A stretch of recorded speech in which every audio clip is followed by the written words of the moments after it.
সমস্যা অয়েল? হ্যাঁ স্যার। এখনই দিচ্ছি অয়েল। আপনার ছটফটানি দেখে মনে হচ্ছে আপনার ছেলে হবে। তাড়াতাড়ি অটোতে বসে পড়ুন, চলুন। এই সমর, এক প্লেট বেগুনি নিয়ে তাড়াতাড়ি অটোর পেছনে চলে আয়। আসছি স্যার এক্ষুনি। ঢাকনা খোলো, পেট্রোল ট্যাঙ্কের মুখ খোলো। কোথায় বেগুনি? দে দেখি। হ্যাঁ।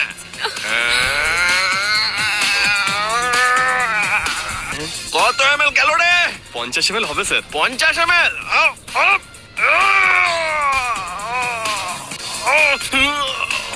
এখন কত এমএল গেল?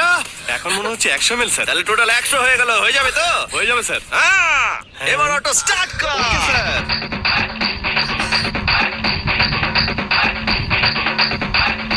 আপনার কি বুদ্ধি স্যার?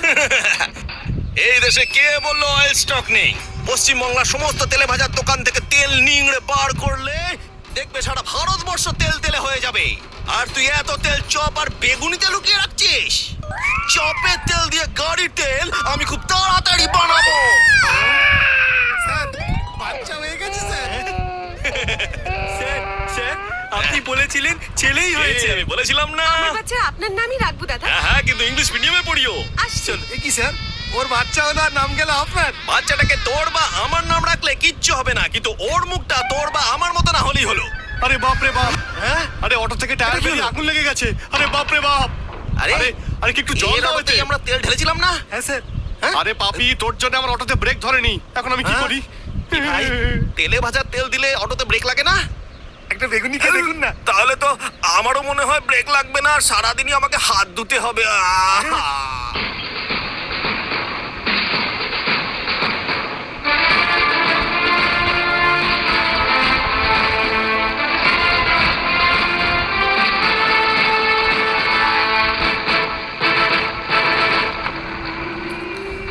গুড মর্নিং ম্যাডাম, বলুন। আপনি এই কলেজের সিকিউরিটি হ্যাঁ, ইনচার্জ? ম্যাডাম।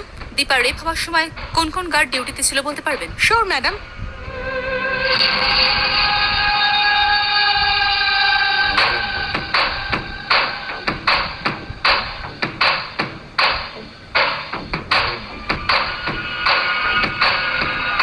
আচ্ছা, এই মুরুগেশন কেন কাজে আসে না বলতে পারবেন? যেদিন ওই ঘটনাটা ঘটে সেদিন তো ডিউটিতে ছিল, কিন্তু সেদিনের পর আর আসেনি ম্যাডাম। Any reason? জানি না ম্যাডাম।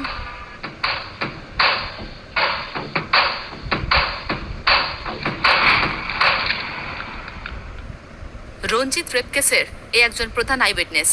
এবার রঞ্জিত আমার হাত থেকে বাঁচবে না। কাল সকালে একে কোর্টে প্রডিউস করতে হবে। ততক্ষণে তোমার হেফাজতে থাকবে। কি ভাবছো? কেন আমি একজন চোরের হাতে চাবি দিলাম? লাস্ট টাইম পান্ডের মতো যেন না হয়। আর যদি আর কিছু হয়ে যায়, so it will be your responsibility. চাবিও দিল, আবার চোরও বলল। হ্যালো। কাশিনা? হ্যাঁ সাহেব, বলছি। ওয়াচম্যান তো পুলিশ স্টেশনে আছে, তাই না? হ্যাঁ সাহেব। এসিপি নেই তো? না সাহেব।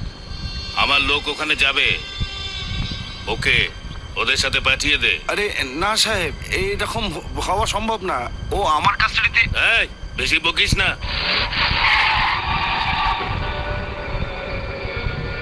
এসে গেছে। সাহেব পাঠিয়েছে। ওই ওয়াচম্যান কোথায়? ওকে নিয়ে যাবো, ছাড়ো।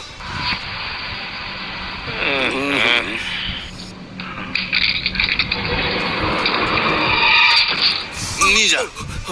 এই এই, ওর যেন কিছু না হয়, নাহলে আমার মাথা ফাটবে। হ্যাঁ ঠিক আছে ঠিক আছে, চাপ নিও না। এই চল চল। কোথায় নিয়ে যাচ্ছে, কি করবে, কিছুই জানি না।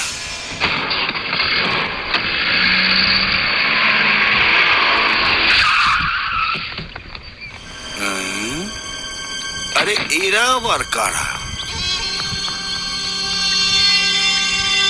সাহেব পাঠিয়েছি, ওয়াচম্যানকে এক্ষুনি নিয়ে এসো। কি সাহেব পাঠিয়েছে ওয়াচম্যানকে নিয়ে এসো? ওকে জমজ নাকি যে বারবার নিয়ে আসবো? শোনো, এখনই সাহেবের কিছু লোক এসেছিল, ওকে নিয়ে গেছে। শোনো, সাহেব আমাদেরকে পাঠিয়েছে। এই রে, তাহলে ওরা কারা? একে নিয়ে চলো।